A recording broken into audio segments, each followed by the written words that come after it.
भारत और ईरान के विदेश मंत्री की फोन पर बातचीत हुई है। साथ ही आपको बता दें कि एस जयशंकर ने अब्बास अराघची से बात की है। भारत और ईरान के विदेश मंत्री की फोन पर बात हुई, जहां एस जयशंकर ने अब्बास अराघची से बात की है। मौजूदा हालात को लेकर दोनों के बीच बातचीत हुई, जहां भारत और ईरान एक दूसरे के संपर्क में रहेंगे।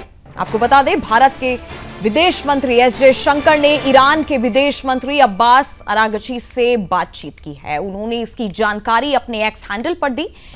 जयशंकर ने लिखा कि आज शाम को ईरान के विदेश मंत्री अब्बास अराघची से बातचीत हुई। हमने उनके साथ ताजा हालात पर चर्चा की। हम दोनों के बीच आगे भी संपर्क बने रहने पर सहमति बनी है।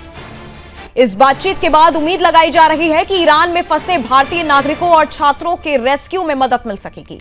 इससे पहले भारत सरकार ने ट्रैवल गाइडलाइन भी जारी की थी, जिसमें कहा गया कि छात्र आर्मीनिया बॉर्डर की मदद से भारत लौट सकते हैं। हालांकि भारतीय दूतावास ने यह भी क्लियर कर दिया था कि यह यात्रा छात्रों के खुद के रिस्क पर होगी। विदेश मंत्री एस जयशंकर ने मंगलवार को जर्मनी और दक्षिण कोरिया के विदेश मंत्रियों से बातचीत की है। जयशंकर ने अपने एक्स हैंडल पर एक पोस्ट में लिखते हुए कहा कि जर्मनी के विदेश मंत्री जोहान वाडफुल से पश्चिम एशिया में जारी संघर्ष पर विचारों का आदान प्रदान किया गया है। वहीं जयशंकर ने एक अन्य पोस्ट में लिखते हुए कहा कि उन्होंने दक्षिण कोरिया के विदेश मंत्री चो ह्यून के साथ पश्चिम एशिया की स्थिति पर भी चर्चा की, जिसमें ऊर्जा क्षेत्र पर इसके प्रभावों पर बातचीत की गई।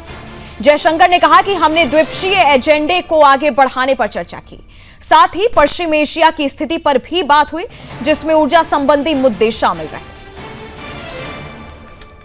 भारत और ईरान के विदेश मंत्री की फोन पर बातचीत हुई। एस जयशंकर ने अब्बास अराघची से बातचीत की है,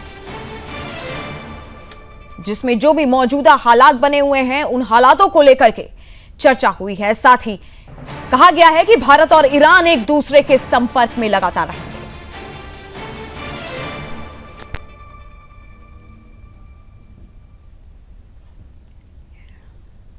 एस जयशंकर ने अब्बास अराघची से बातचीत की। मौजूदा हालातों को लेकर के चर्चा हुई है